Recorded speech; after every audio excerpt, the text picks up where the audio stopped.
Radio Stonewall. L'entretien militant. Alors bonsoir à toutes, bonsoir à tous, chers auditeurs qui êtes fidèles à Radio Stonewall. C'est une nouvelle fois avec plaisir que je vous retrouve cette semaine encore pour un nouvel entretien militant. Avec moi ce soir, comme chaque mercredi, je partagerai le micro avec mon fidèle acolyte, votre animateur Pilou, qui ne manquera pas une nouvelle fois d'apporter des remarques pertinentes pour agrémenter la discussion. Bonsoir Pilou et merci d'avoir répondu présent pour cette nouvelle édition de l'entretien militant du Stonewall. Alors ce soir, nous recevons un beau collectif, mais d'abord, comment vas-tu ? Ça va Lucas, merci de m'avoir invité. Tout va bien, écoute, on prend le temps dans cette période de confinement, mais ça permet de se recentrer aussi sur des choses essentielles. Donc je pense que c'est bien aussi. Le monde sera peut-être meilleur à la sortie, de se rendre compte ce qui est vraiment essentiel à l'humain, de l'amour, de l'oxygène, un peu de nourriture et de l'ouverture sur l'autre, en tout cas. Bon, écoute, en tout cas, c'est tout ce qu'on peut espérer. Alors ce soir, c'est avec bonheur que nous accueillons un magnifique collectif qui donne plus d'accessibilité, notamment avec la reconnaissance de la langue des signes française, mais pas que, puisqu'il met aussi en avant la communauté cuir sourde. Alors son action a pour but une reconnaissance de la langue des signes française et son inscription dans la Constitution, mais nous aurons l'occasion d'y revenir pendant l'entretien. Ce soir, nous accueillons le collectif Les Mains Paillettes. Alors à l'antenne, pour en parler, nous avons la joie d'accueillir Monsieur Lucas Wild, accompagné de sa traductrice, Madame Ève Caristan. Et tout d'abord, merci d'avoir répondu présent à notre invitation. Soyez les bienvenus dans notre émission. Merci beaucoup encore de nous accueillir sur cette émission. Et du coup, c'est vrai que nous, on aimerait présenter notre collectif qui cherche à visibiliser la communauté queer sourde. Également, les entendants signants sont les bienvenus. Moi-même, je suis fondateur du collectif. Donc, ce collectif a été créé il y a presque 2 mois, en février.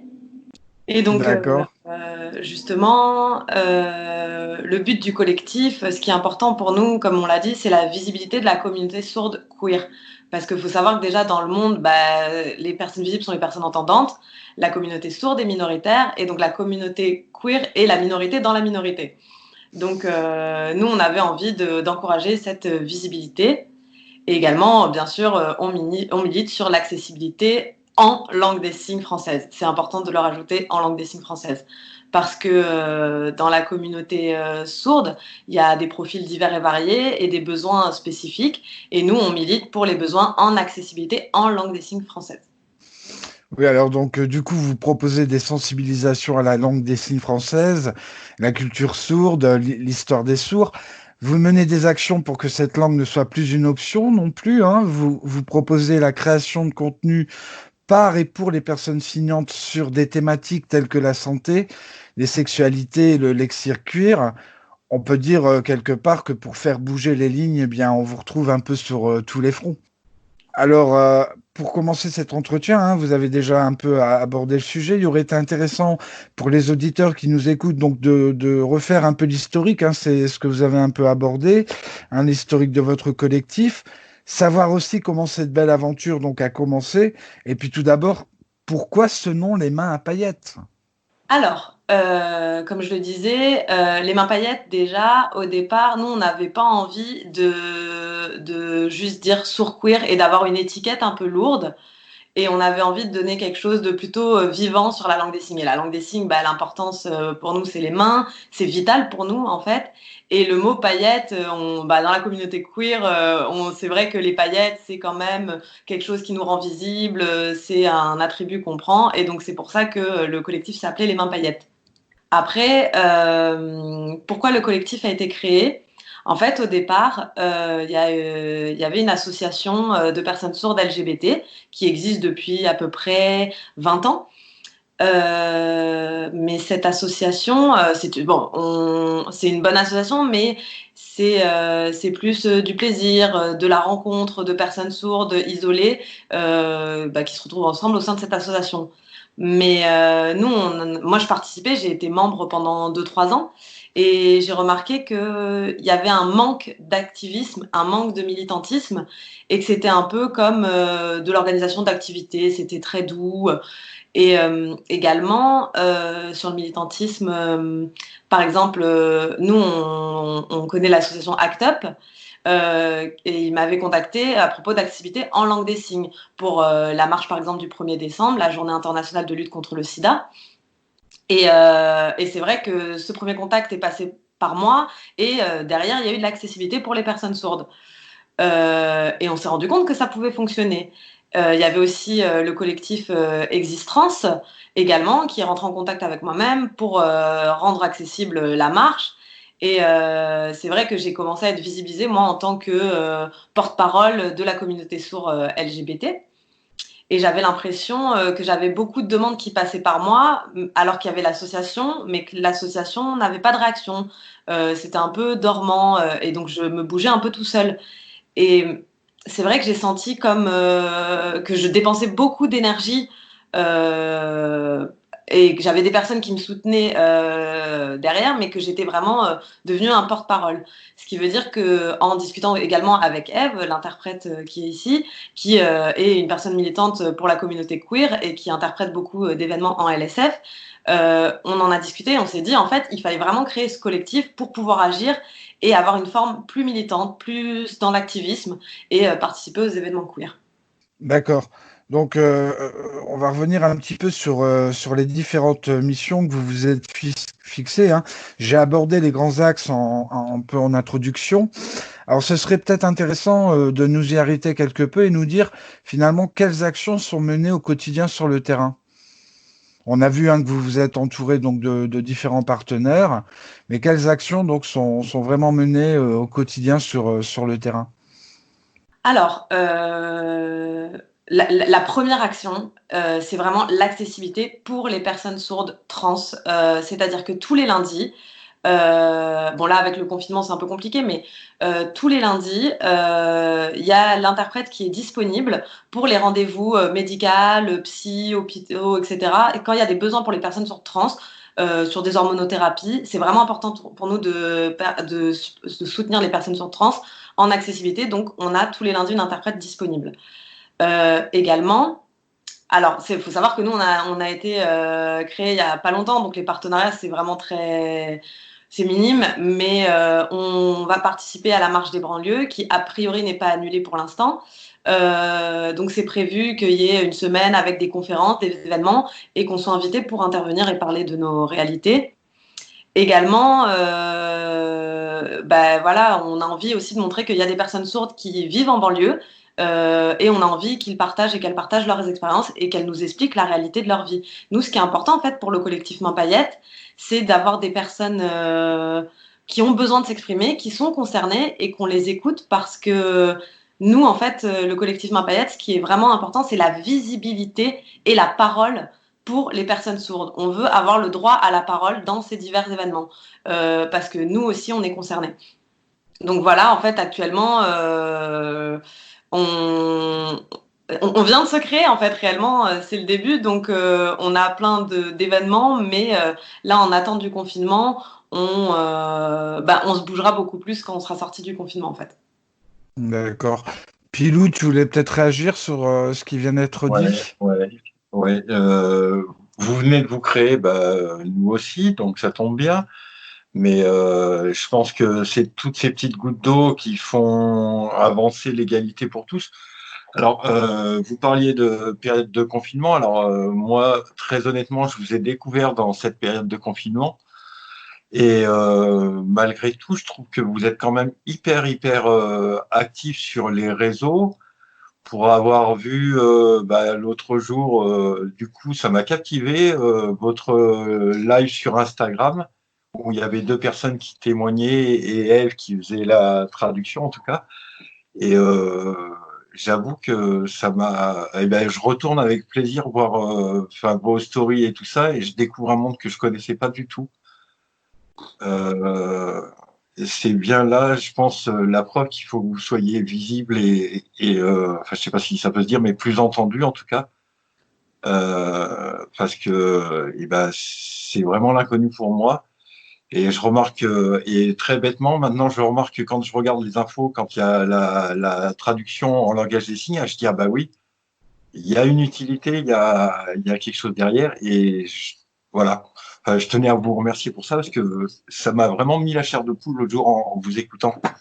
D'accord. Alors justement, tu parlais de réseaux sociaux.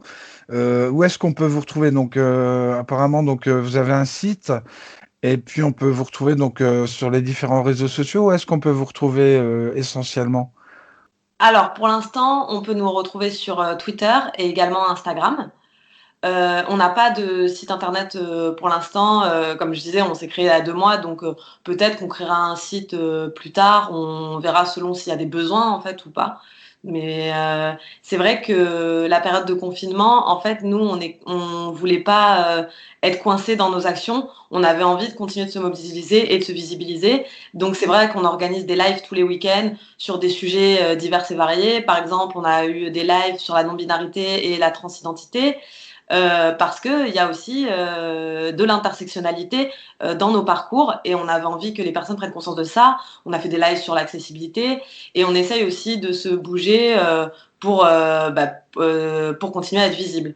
Et comme Pilou le disait, en fait, on a remarqué sur Instagram que grâce au confinement, on était visible et qu'on pouvait continuer nos actions quand même. D'accord. Par rapport à la surdité et par rapport à la communauté cuir, est-ce que vous connaissez est-ce que vous subissez même des discriminations? Oui, évidemment. Par exemple, ça m'est déjà arrivé d'aller dans des événements, des conférences, et sans interprète en langue des signes. Donc ça, c'est une situation de discrimination puisque, en fin de compte, on n'est pas inclus. Souvent, en général, c'est ça le premier pas d'oppression. Après, il y a également des lieux de fête, par exemple, et quand on rencontre des personnes entendantes, et dès que je dis que je suis sourde, les personnes fuient, et ça arrive également. C'est la grande majorité des problèmes, en fait, c'est lié à la peur et la non-accessibilité, en fait. D'accord. Et à la communauté cuir en particulier, donc, est-ce que vous avez subi donc ces mêmes formes de discrimination? Enfin, est-ce que ça vient de personnes queer ou qui se définissent comme queer? Je sais pas, mais c'est vrai que, par exemple, des personnes qui s'identifient comme gays, faut savoir que dans la communauté LGBT, enfin, il y a des minorités et en fait, pour moi, je commence à me dire que la communauté LGBT n'est pas queer et que, en fait, il y a quand même des schémas normatifs qui restent inscrits. Il y a notamment la norme entendante. Et nous sommes des personnes sourdes, donc on n'appartient pas à cette norme. Alors que ce soit queer, LGBT, il y a quand même la norme qui préexiste, et donc, du coup, on est discriminé parce que ces personnes peut-être n'ont pas conscience, sont maladroites, mais ça reste une discrimination, peu importe l'origine. D'accord. Alors, vous souhaitez aussi faire reconnaître la langue des signes française, la LSF, hein, comme vous l'aviez précisé tout à l'heure. Alors, tous les auditeurs n'ont peut-être pas compris ce que voulait dire la LSF, donc la langue des signes française. Vous souhaitez qu'elle soit inscrite à la Constitution. Alors, justement, est-ce que nos institutions vous consultent, ou tout au moins ont essayé de vous consulter pour faire évoluer les choses, et peut-être les lois notamment? Alors, pour la langue des signes française, donc en effet, il n'y a pas de reconnaissance dans la Constitution, c'est juste reconnu dans le domaine de l'éducation et la scolarité, c'est-à-dire qu'on peut avoir un parcours bilingue et un apprentissage en langue des signes ou l'option langue des signes au bac et au collège. Mais il n'y a pas de visibilité, encore une fois. Également, la langue des signes, en fait, dans les lieux comme dans les transports publics, les hôpitaux, enfin tous ces lieux de service public, en fait, il n'y a pas d'accessibilité en langue des signes à 100%. Donc nous, on se bat pour que la langue des signes soit reconnue dans la Constitution, pour qu'il y ait une obligation d'accessibilité des services publics, en fait, qu'il y ait un minimum d'accessibilité en langue des signes sans forcément avoir de l'interprétation en langue des signes, mais quelqu'un de professionnel qui est formé en langue des signes, qui apprend la langue des signes pour il puisse avoir un accueil des personnes sourdes signantes. Et ça, c'est vraiment un combat pour nous. Également, c'est en lien avec tous les médias, la télé, ou les discours de prise de parole, par exemple avec Macron. Alors c'est vrai qu'il y a de plus en plus d'interprétations en langue des signes actuellement, mais ça reste insuffisant. Donc nous, on veut qu'il y ait 100% d'accessibilité en langue des signes dans les médias aussi. Oui, mais Et vous oui, pardon. Ouais, juste, je voulais rebondir sur ce que disait Lucas, par rapport à l'éducation. Est-ce que tout bêtement, je veux dire, on nous impose tout petit, enfin les cours d'anglais, maintenant on s'aperçoit qu'à la maternelle, il faut commencer l'anglais parce que c'est là qu'on apprend le mieux. Est-ce que tout bêtement, il ne faudrait pas commencer par déjà avoir des notions un peu pour tout le monde à la maternelle enfin, dans une espèce de jeu pour qu'on puisse un minimum communiquer tous ensemble? Et je pense que ça serait déjà la base pour que... Bah, le gros problème, enfin c'est assez marrant, c'est la mode en ce moment de ce qu'on appelle des bébés signes, donc de la langue des signes pour apprendre à communiquer avec les parents entre enfants entendants et enfants et parents entendants. Donc parce que c'est visuel, c'est facile pour les enfants et ça aide à l'apprentissage de la prise de parole, mais ça c'est pour les bébés entendants. En parallèle, quand on est un enfant sourd, en fait, on nous retire la langue des signes, on dit que c'est pas bon pour nous et qu'il faut apprendre à s'intégrer dans le monde des entendants, donc il faut apprendre à parler et que la langue des signes nous permettrait pas d'accéder à la société, qu'il fallait qu'on apprenne à parler pour pouvoir ne pas être en décalage de la société. Donc il y a quand même un paradoxe et c'est vrai que nous on se bat vraiment pour dire qu'il y a une identité sourde qui est claire et qu'il faut donner la langue des signes dès l'enfance aux enfants et après qu'on suit le choix de l'enfant s'il veut apprendre à oraliser ou non. Et ça, c'est vraiment quelque chose de très important parce qu'il y a une privation de la langue des signes pour les enfants sourds. Et nous, on veut vraiment que ça s'arrête, en fait. Oui, Pilou, je pensais que t'allais rebondir, en fait. Non, non, je rebondis pas tout le temps. Non, non, moi, oui, je suis un peu tout stupéfait, enfin, estomaqué de ce que Bah, je peux oui, ce que je peux découvrir là, du coup, lors de cet entretien. Ouais, moi, je découvre aussi en même temps que toi. Et c'est vrai qu'il y a des choses qui restent quand même assez surprenantes et des choses dont on ne prenait pas forcément conscience. Enfin, moi, personnellement, avant même cet entretien. Mais oui, oui, c'est l'exclusion dans l'exclusion, c'est un peu la double peine. Enfin, c'est carrément la double peine même. oui, oui, et en fait, ça, c'est quelque chose. Nous, on remarque qu'il y a beaucoup de personnes entendantes qui sont vraiment. Enfin, qui ne connaissent pas la réalité des personnes sourdes, comment ça se passe dans notre communauté. Et enfin, la problématique, on remarque que les personnes qui ne savent pas comment ça se passe, ils ont tendance même limite à minimiser notre situation, alors qu'on est une communauté très très militante. Ça fait depuis longtemps que la communauté sourde milite pour une visibilité. Alors là, on n'est pas encore dans la perfection. En fait, on n'a pas terminé notre combat. Et là, actuellement aussi, on a de plus en plus de problématiques dans les hôpitaux, dans le domaine médical et avec la langue des signes, parce que les médecins, il y a vraiment un lobby. Donc, en fait, pour expliquer, en fait, quand on est un enfant sourd et qu'on est d'une famille entendante, les parents souvent ne savent pas quoi faire. Et donc, le premier rapport, c'est avec le médecin. Et les médecins s'en frottent les mains parce qu'en fait, il y a un lobby autour de l'implant cochléaire. Comme si c'était un médicament miracle qui allait nous donner, rendre l'audition et qu'on allait devenir entendant. Et en fait, il n'y a pas de choix déjà de l'enfant pour savoir s'il veut des appareils, des implants ou la langue des signes. Il n'y a pas de neutralité des médecins dans les choix et les possibilités pour un enfant sourd. Et en fait, les médecins implantent et forcent. En fait, c'est vraiment horrible. Hein, c'est du lavage de cerveau. Et nous, on veut aussi que ça s'arrête, quoi. Ce qui est tout à fait logique. Oui.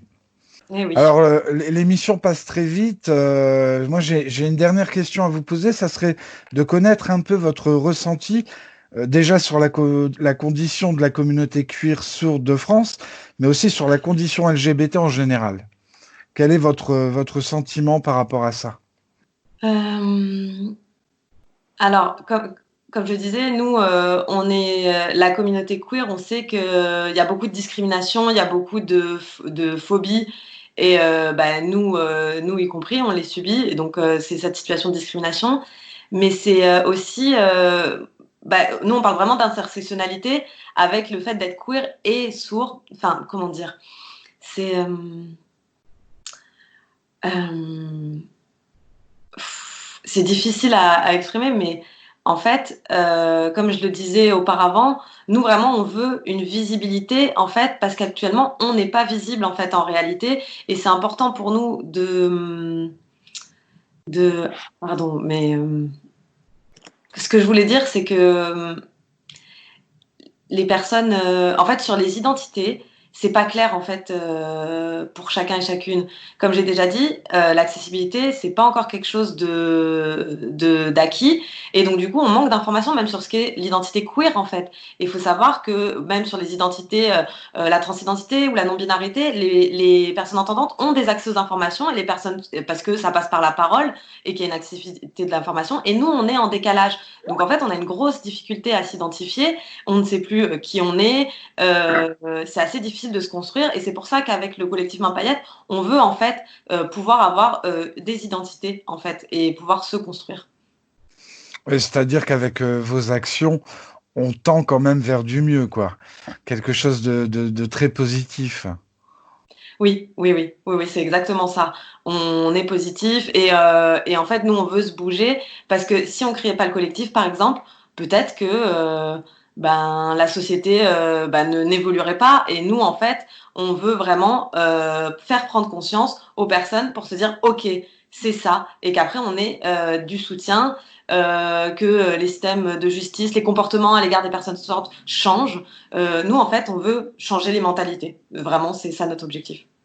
En tout cas, moi, je suis en admiration, en tout cas, devant le travail que vous accomplissez. J'imagine que toi aussi, Pilou, je trouve que Ouais. c'est vraiment un très beau collectif de par les actions menées, de par les objectifs à atteindre. Alors, on arrive un peu au terme de cette émission. J'imagine que tu as encore quelque chose à rajouter.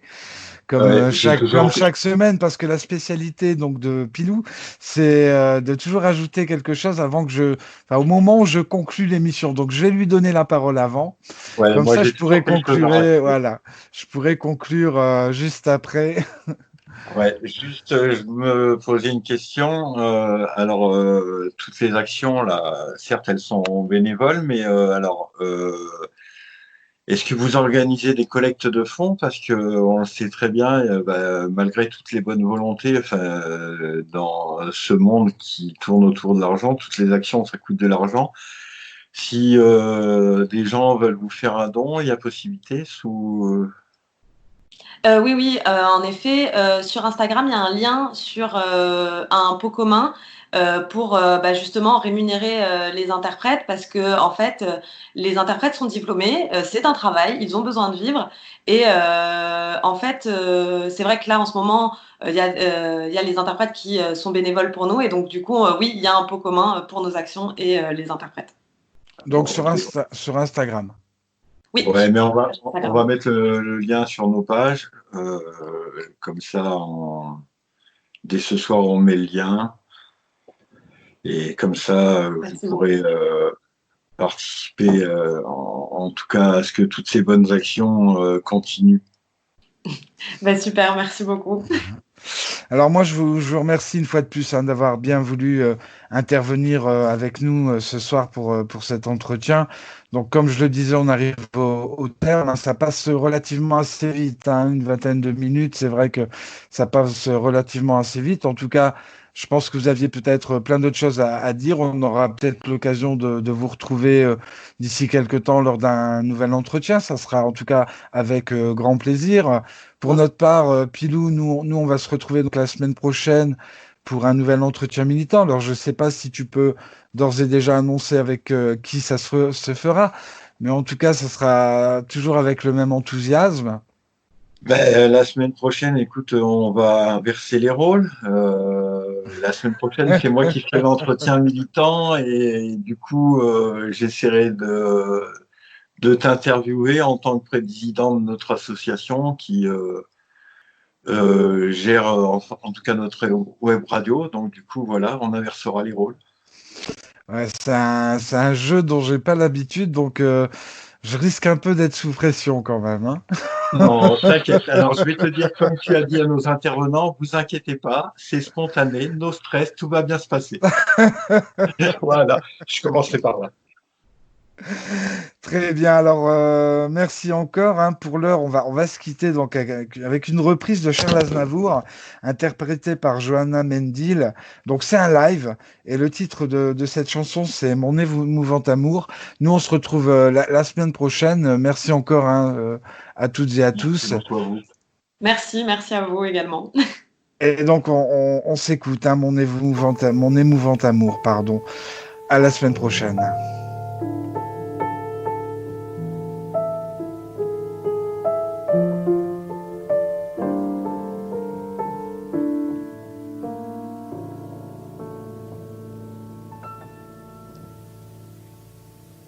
Tu vis dans un silence éternel et muet. Je traduis tes regards et lis dans tes sourires, interprétant les mots que tes mains veulent dire. Dans ton langage étrange qui semble être un ballet, un émouvant ballet que tu règles pour moi, de gestes fascinants qui ne sont jamais les mêmes. Et quand du bout des doigts tu murmures je t'aime, j'ai l'impression parfois comme entendre ta voix.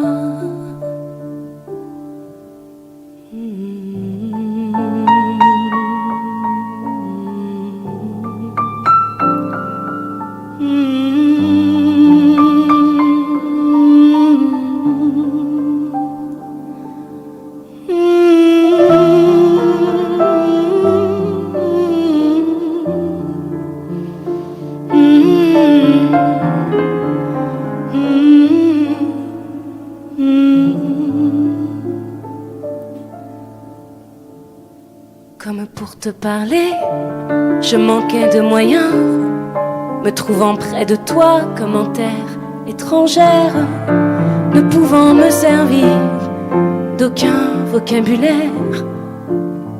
À mon tour j'ai appris le langage des mains. Tu ris un peu de moi quand tu vois mes efforts, car je suis maladroite et fais souvent des gaffes. Je n'ai jamais été très forte en orthographe, mais j'ai tant à te dire et je t'aime si fort. Mon amour, mon amour, mon amour, mon amour.